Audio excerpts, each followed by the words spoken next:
Hello everyone, मैं चिंकी और आज मैं आपके सामने लेकर आई हूँ फिर से एक मज़ेदार वीडियो जिसमें हम आपके चैप्टर 4 का जो आपका थर्ड पार्ट है उसको कवर करेंगे, जिसका नाम है सत्ता के वैकल्पिक केंद्र। इससे पहले हम 2 पार्ट्स में कर चुके हैं इस चैप्टर को।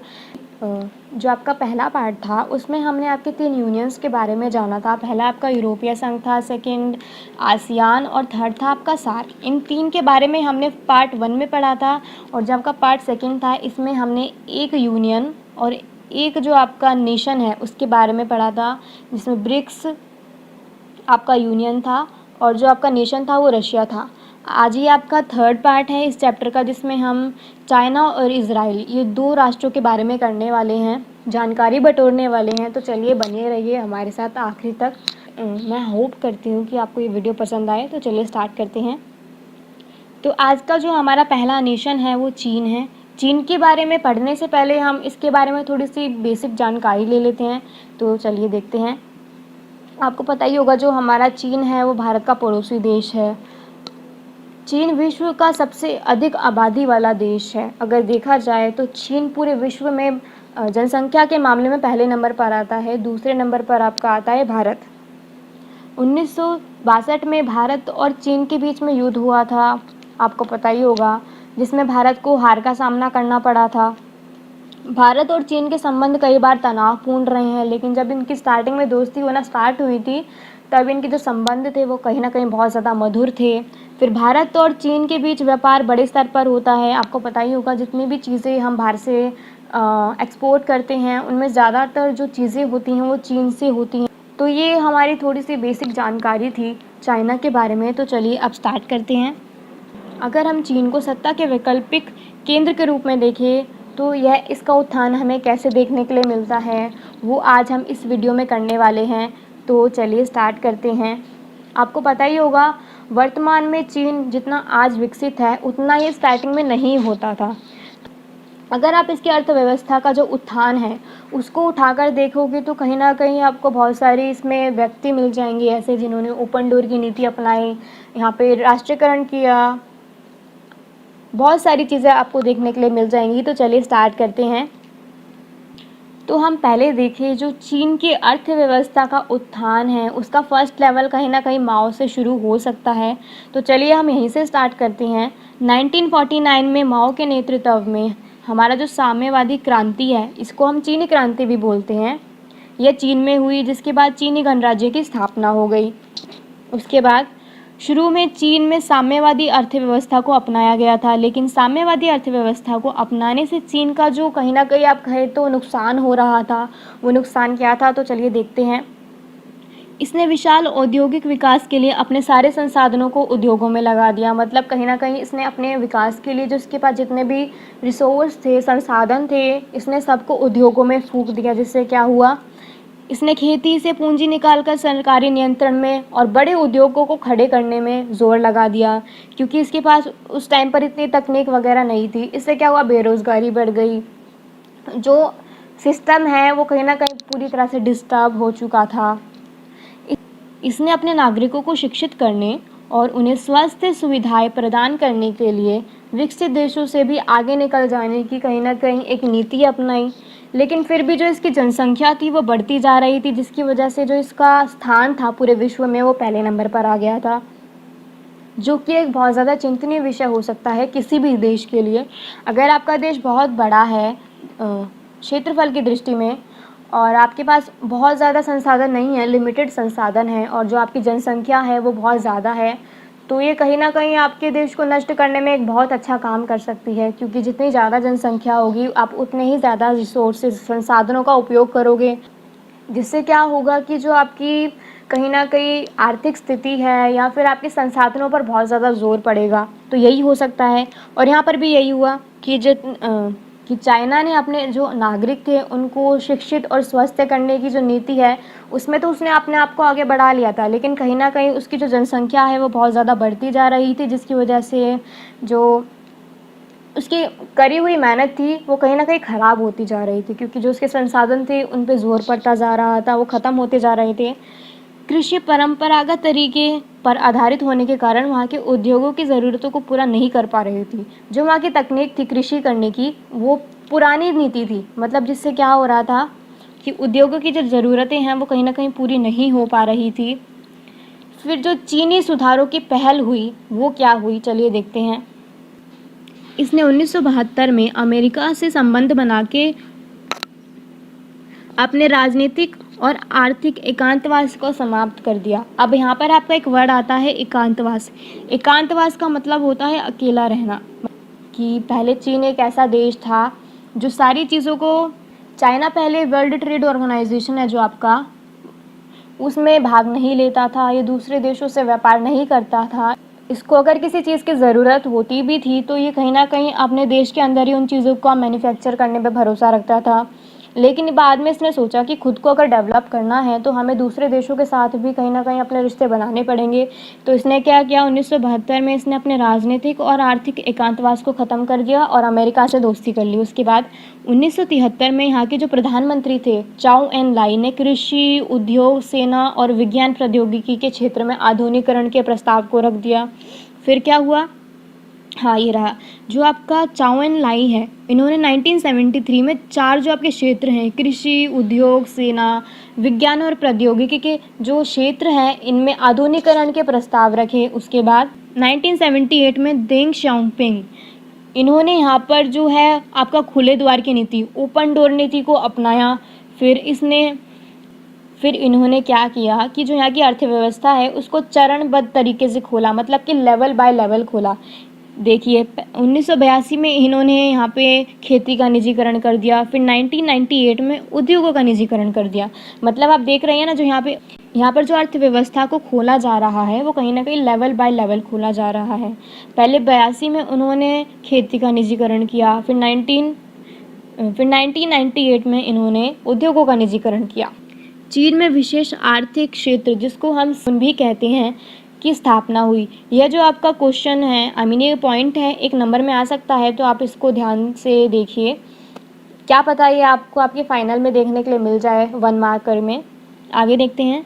फिर 2001 में जो आपका वर्ल्ड ट्रेड ऑर्गेनाइजेशन है, विश्व व्यापार संगठन, उसमें चीन ने 2001 में हिस्सा लिया। उसके बाद तो इसकी जो प्रगति थी वो इतनी ज़्यादा फैली, आपको विश्व के हर देश में कोई ना कोई आइटम मिल ही जाएगा जो चीन से बनकर वहाँ पर पहुँचा हो। तो ये तो हमने चीन के बारे में, उसकी जो अर्थव्यवस्था का उत्थान था वो हमने पढ़ा कि मतलब वो कैसे पहले अकेले रहने पर विश्वास करता था। फिर 1972 में उसने अपने जो एकांतवास को ख़त्म कर दिया। फिर कैसे उसने अपनी प्रगति स्टार्ट करी, अपनी जो अर्थव्यवस्था है उसको लेवल बाय लेवल खोला। 1982 में उसने खेती का औद्योगिकरण किया, फिर उद्योगों का करा, खेती का भी करा। तो ये सब हमने देखा। अब आगे देखते हैं। ये तो हमने थोड़े से उनके पॉजिटिव पहलुओं पर नज़र डाली, अब हम उनके थोड़े से नेगेटिव पहलू भी देख लेते हैं। अब हम चीनी सुधारों के जो नकारात्मक पहलू है, प्रभाव हैं, हम उनको भी देखते हैं। तो चलिए, वहाँ के आर्थिक सुधारों का लाभ समाज के सभी वर्गों को नहीं मिला। अब यहाँ पर अगर चीन में कहीं ना कहीं आप देखें कि प्रगति हो भी रही है तो उनका जो पूरा आप कहें कि फ़ायदा है वो हर लेवल तक नहीं जा रहा था। जो अमीर लोग थे उनको तो पॉलिसी का फ़ायदा मिल जाता था, लेकिन जो गरीब लोग थे उनको चीन द्वारा बनाई गई प्रगतियों का कहीं ना कहीं फ़ायदा नहीं मिल रहा था। तो इस बिहाफ पर हम कह सकते हैं कि वहाँ के आर्थिक सुधारों का जो भी समाज में हो रहे थे उस टाइम पर, उनका फ़ायदा सभी वर्गों को नहीं मिल रहा था। वहाँ पर बेरोज़गारी बढ़ रही थी, महिलाओं के रोज़गार और काम करने की जो हालत थी वो बहुत ज़्यादा ख़राब होती जा रही थी। फिर जो आपका विकास की गतिविधियों ने पर्यावरण को काफ़ी ज़्यादा दूषित कर दिया था। अब आप एक चीज़ देखिए, अगर किसी देश को विकसित होना है तो ऑब्वियस बात है उसे उद्योग लगाने पड़ेंगे, फैक्ट्रियाँ वगैरह लगानी पड़ेंगी, जिसके लिए उसको बहुत बड़े क्षेत्र की ज़रूरत होगी। और उस क्षेत्र को पाने के लिए हमें पेड़ पौधों को काटना पड़ेगा, जिससे क्या होगा, जो आपका नेचुरल रिसोर्सेज हैं वो कहीं ना कहीं डेवलप नहीं हो पाएंगे, तब हो जाएंगे, स्टॉप हो जाएंगे। तो यहाँ पर क्या हुआ था कि बढ़ती हुई गतिविधियों, यानी कि आर्थिक विकास की जो गतिविधियाँ थी बढ़ती हुई, उसमें जो आपका पर्यावरण है उसको काफ़ी नुकसान पहुँचाया गया। वहाँ की जो वाटर बॉडीज़ थी उसमें आपने उद्योगों का कचरा डाल दिया होगा, जिससे पानी दूषित हो गया होगा। फैक्ट्रियों से धुआं भी निकलता है, जिसकी वजह से जो वायु प्रदूषण है आपका, उसमें इंक्रीमेंट आपको देखने के लिए मिल गया होगा। तो ये कुछ चीज़ें हुई थी वहाँ पर भ्रष्टाचार बढ़ गया था। जो सरकार थी वो कहीं न कहीं बहुत ज़्यादा निरंकुश हो गई थी, अपना शासन हर जगह पर थोपना चाह रही थी। अब हम चीन की जो विशेषताएँ हैं, अब इसको देखते हैं। जनसंख्या के मामले में जो चीन है वह पूरे विश्व में प्रथम स्थान पर आता है। यह यूएनओ का एक स्थायी सदस्य है जिसके पास वीटो पावर यानी कि विशेषाधिकार है। मैंने वीटो पावर का आपको मतलब बताया था। एक अनुमान के अनुसार अगर चीन इसी प्रकार से प्रगति करता रहा तो ये 2040 तक अमेरिका से भी आगे निकल जाएगा। ऐसे स्पेशलिस्ट की सोच है। यदि चीन ऐसे ही विकास करता रहेगा और हर फील्ड में अगर ऐसे ही वो बढ़ चढ़कर हिस्सा लेता रहेगा तो आने वाले सालों में यानी कि 2040 तक कहीं ना कहीं हमारा जो चीन है वो अमेरिका को पीछे छोड़ देगा। आगे देखते हैं। यह एक परमाणु संपन्न देश है, मतलब कि इसके पास अपने खुद के परमाणु हथियार भी हैं। इसके पास विश्व की तीसरी सबसे बड़ी सेना है। जो आपकी दूसरी सबसे बड़ी सेना है वो आपकी रशिया के पास है, और जो आपकी तीसरी सबसे बड़ी सेना है वो आपकी है चीन के पास। आगे देखते हैं। यह कंप्यूटर, मोबाइल, मशीन उपकरणों आदि का एक बहुत बड़ा निर्यातक देश है। आपको देखने के लिए मिल जाएगा भारत में आप जितने भी फ़ोन यूज़ करते हैं वो उनमें से ज़्यादातर जो आपकी कंपनियां होंगी वो आपको चीन से ही देखने के लिए मिलेंगी। मतलब वो सारी कंपनियां चीन की हैं जो भारत में आके अपना ग्लोबलाइजेशन कर रही हैं। 2018 के आंकड़ों के अनुसार इसकी जो जीडीपी है, इसका जो सकल घरेलू उत्पाद है वो कहीं ना कहीं औसतन 9.5% की वृद्धि से आपको देखने के लिए मिल जाएगा। अब हम भारत और चीन के जो है संबंध पढ़ लेते हैं। ये तो हमने चीन की विशेषताएं पढ़ी थी कि उस देश की क्या विशेषताएं हैं। अब हम भारत और चीन के जो संबंध हैं उनको देख लेते हैं। स्वतंत्रता के बाद से ही भारत और चीन के जो रिश्ते हैं वो दोस्ताना ढंग से स्टार्ट हुए। फिर 1949 में जैसे ही वहाँ पर आपकी चीनी क्रांति हुई उसके बाद भारत चीन की कम्युनिस्ट पार्टी को मान्यता देने वाला एक देश बना। फिर नेहरू जी ने चीन के साथ अच्छे संबंध बनाने की एक पहल की, जिसमें उनके जो संगी साथी थे, जो आपके सरदार वल्लभ भाई पटेल हैं, उन्होंने नेहरू जी को पहले ही आगाह कर दिया था कि जो चीन है इससे दोस्ती करने का कोई फ़ायदा नहीं है, क्योंकि ये आने वाले समय पर हम पर हमला कर सकता है। लेकिन उस टाइम पर जो नेहरू जी थे वो कहीं ना कहीं जो आपका चाइना है उसकी पॉजिटिविटी को लेकर चल रहे थे कि ऐसा कुछ नहीं होने वाला, वो हमारे साथ एक अच्छी दोस्ती निभाएगा। लेकिन क्या हुआ, फिर 1962 में चीन ने भारत पर हमला कर दिया जिसमें भारत हार गया था। उसके बाद क्या हुआ था, जो आपके उस टाइम पर प्रधानमंत्री थे जवाहरलाल नेहरू, जो उनकी छवि थी वह बहुत ज़्यादा धूमिल हुई थी। मतलब कि इतना ज़्यादा उनके प्रति आक्रोश आ गया था कि जनता उन्हें फिर कहीं ना कहीं पसंद ना करने लग गई थी। आगे देखते हैं। अब आपको याद होगा कि पंचशील समझौता, जिसमें 5 बातों का ध्यान दिया गया था, यह किन दो देशों के बीच में हुआ था। तो पंचशील समझौता आपका भारत और चाइना के बीच में हुआ था, जिनमें 5 बातों का प्रमुख ध्यान दिया गया था। हम उन बातों को पढ़ते हैं, चलिए देखते हैं। 29 अप्रैल 1954 को भारत के प्रधानमंत्री नेहरू जी और चीन के प्रमुख चाओ एन लाइन ने शांतिपूर्ण अस्तित्ववाद के 5 सिद्धांतों यानी पंचशील समझौते की घोषणा की। यह जो आपका क्वेश्चन है पंचशील समझौता, यह आपको पेपर में देखने के लिए मिल जाएगा। प्रीवियस ईयर रिपीट होता हुआ क्वेश्चन है ये, तो आप इसको ढंग से पढ़ लीजिए। आपको क्वेश्चन देखने के लिए मिल सकता है आपके फाइनल्स में। वो 1 नंबर में भी पूछ सकता है, ये आपको 3 नंबर में भी आ सकता है कि पूछ लेंगे कि जो आपका पंचशील समझौता है ये किन के बीच में हुआ, क्यों हुआ, इनमें क्या बातों का ध्यान दिया गया था और ये कब हुआ। तो चलिए देखते हैं। जैसा कि आपको पता ही है कि जो पंचशील समझौता, इनमें मेन 5 बातों का ध्यान दिया गया था। वो 5 बातें क्या थी, चलिए देखते हैं। एक दूसरे के विरुद्ध जो है वो आक्रमण ना करना, एक दूसरे की आंतरिक मामलों में दखल ना देना, एक दूसरे की क्षेत्रीय अखंडता को बरकरार रखना, उनका आदर करना, उनको तोड़ना नहीं, समानता और परस्पर मित्रता की जो भावना है उसको अपने दिल में रखना, और शांतिपूर्ण अस्तित्ववाद का होना। आपको याद होगा कि 1949 में जब चीनी क्रांति हुई थी उसके बाद जो चीन है उसने तिब्बत पर कब्जा कर लिया था, जिसके बाद जो वहाँ के लोग थे वो कहीं ना कहीं भारत में शरण लेने के लिए आ रहे थे। ऐसे में ही जब 1959 में वहाँ के तिब्बत के धार्मिक नेता जिनका नाम दलाई लामा था, उन्होंने भारत में शरण मांगी थी, जिसके बाद भारत ने उन्हें शरण दे भी दी थी। लेकिन बाद में चीन ने कहा कि यह कहीं ना कहीं हमारे आंतरिक मामलों में दखल देने की एक हमें पॉइंट दिख रहा है, यह पंचशील समझौते का आदर ना करना है। जिसके बाद 1962 में चीन ने भारत पर हमला कर दिया। तो यह आपका पंचशील समझौता था। अब आगे देखते हैं। अब भारत और चीन के बीच में बहुत सारे मामलों में कहीं ना कहीं पर खटास आपको देखने के लिए मिल जाएगी, तो हम उन कुछ मामलों के बारे में पढ़ते हैं। तो चलिए स्टार्ट करते हैं। 1950 के दशक में भारत और चीन के संबंधों में खटास आना शुरू हो गई थी। वो कैसे? पहला था आपका तिब्बत मामला। जैसा मैंने आपको बताया, चीन ने 1950 में तिब्बत पर कब्जा कर लिया था, लेकिन भारत ने इसका खुले तौर पर कोई विरोध किया नहीं था उस टाइम पर। फिर क्या हुआ आपको पता होगा, मैंने आपको बताया दलाई लामा ने भारत में शरण मांगी, जिसके बाद इनके बीच में तनातनी आ गई थी। फिर 1962 में चीन ने भारत पर हमला कर दिया। दूसरा देखते हैं, जिसमें आपका एक विवादित क्षेत्र था जिसको हम उत्तरी सीमांत बोलते हैं, अरुणाचल प्रदेश। इसको लेकर बहुत सारे विवाद थे भारत और चीन के बीच में। ये आपका सेकंड मुद्दा है। फिर आपका आता है 1962 का जो आपका मुद्दा है, भारत और चीन युद्ध। पता ही होगा आपको कि इस टाइम पर भारत ने चीन के साथ युद्ध में अपनी हार मान ली थी, क्योंकि चीन ने बिना बताए हमला कर दिया था।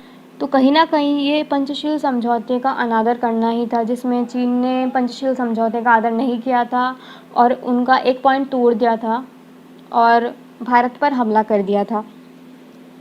आगे देखते हैं। फिर 1962 में चीन ने दोनों विवादित क्षेत्रों पर हमला कर दिया था, जिसके बाद भारतीय सेना ने इसका कड़ा विरोध किया, लेकिन वो चीनी बढ़त को रोकने में नाकामयाब रहे और 1962 में उनकी हार हो गई।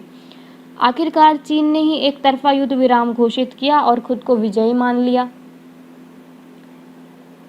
फिर क्या हुआ? जो आपका 1962 में युद्ध हुआ था, उसके क्या परिणाम निकले, चलिए देखते हैं। पहला है, जो भारत की छवि पूरे देश में खराब हुई। भारत को अमेरिका और जो ब्रिटेन है, यहाँ से मदद मिलनी बंद हो गई थी। लेकिन उस टाइम पर जो हमारा सोवियत संघ था, जो आज के टाइम पर रशिया है, वो तटस्थता की नीति में रहा। तटस्थता एक ऐसी नीति होती है जिसमें आप युद्ध में खुद से भाग ना लेकर युद्ध को लड़ने वाले का आप हेल्प कर सकते हैं, जिसको हम बोलते हैं तटस्थ की नीति। सी है, कुछ कमांडरों ने इस्तीफा दे दिया या फिर अवकाश ग्रहण कर लिया, जैसे कि जो आपका तत्कालीन रक्षा मंत्री थे उस टाइम पर वीके कृष्ण मेनन, इन्होंने अपना जो मंत्रिमंडल है वो छोड़ दिया। जो नेहरू ने अपना दोस्ती वाला ढंग दिखाया था चीन के खिलाफ, तो कहीं ना कहीं उस चीज़ की आलोचना हुई और पहली बार जो सरकार के खिलाफ अविश्वास पत्र लाया गया, क्योंकि उस टाइम पर जब चीन ने भारत पर हमला कर दिया था तो जनता को लगा कि ये कैसा प्रधानमंत्री है जो अपने देश को ही नहीं बचा सकता। तो उस टाइम पर जो हम कह सकते हैं, जो हमारे नेहरू जी हैं, उनकी जो छवि है वो बहुत ज़्यादा धूमिल हुई थी। आगे देखते हैं। फिर क्या हुआ? जो हमारा भारतीय कम्युनिस्ट पार्टी है, जिसको हम CPI भी बोलते हैं, वो 1964 में टूट गई। फिर इस पार्टी के जो खेमे चीन के पक्षधर थे, उन्होंने अपनी एक अलग पार्टी बनाई जिसको हम CPIM बोलते हैं, यानी कि मार्क्सवादी भारतीय कम्युनिस्ट पार्टी। फिर नागालैंड को प्रांत का दर्जा दे दिया गया तथा केंद्र शासित प्रदेश मणिपुर और त्रिपुरा को विधानसभा के निर्वाचन का अधिकार दे दिया गया इन सब के बाद। तो ये हमारा चीन था, जिसके बारे में हमने पढ़ा कि जो इसके रिश्ते हैं भारत के साथ वो कैसे रहे, स्टार्टिंग में कैसे रिश्ते थे हमारे चीन के साथ, तो ये सब हमने पढ़ा। अब आपका जो अगला नेशन आता है वो इज़राइल है। तो चलिए हम इज़राइल के बारे में पढ़ते हैं कि इनकी विशेषताएं क्या हैं, ये किस दिशा निर्देशों पर काम करता है। तो चलिए स्टार्ट करते हैं। इज़राइल दुनिया का एकमात्र यहूदी देश है जिसकी जनसंख्या कुल 85 लाख है। मतलब कि जो हमारा इज़राइल है ये फिलीपींस से अलग होकर एक देश बना था। ये क्षेत्रफल की दृष्टि से एक बहुत छोटा सा देश है। 19वीं सदी तक फिलिस्तीन में लगभग 87% जो आपके लोग हैं वो मुस्लिम, 10% लोग ईसाई और 3% लोग यहूदी थे 19वीं सदी तक। ये आपको डेटा दिखा रखा है 19वीं सदी तक का फिलिस्तीन में। फिर 1900 में यहूदियों ने अपने लिए एक अलग देश की मांग की, जिसके बाद क्या हुआ कि फ़िलिस्तीन से एक छोटा सा टुकड़ा अलग करके इज़राइल बनाया गया। इज़राइल दुनिया का 100वां सबसे छोटा देश है। अमेरिका के कैलिफोर्निया में इज़राइल जैसे 19 देश समा सकते हैं, ये इतना छोटा देश है। इज़राइल में इस समय लगभग 74% जो आबादी है वो सिर्फ यहूदियों की है। गैर यहूदी में ज़्यादातर अरब मूल के लोग रहते हैं। भारत में यहूदियों की जो जनसंख्या हम देखें तो वो लगभग 6000 के करीब होगी। ज़्यादातर जो हमारे यहूदी हैं वो हमें देखने के लिए मिल जाते हैं महाराष्ट्र, बंगाल, उत्तर पूर्व के जो राज्य हैं इनमें आपको देखने के लिए मिल जाएंगे।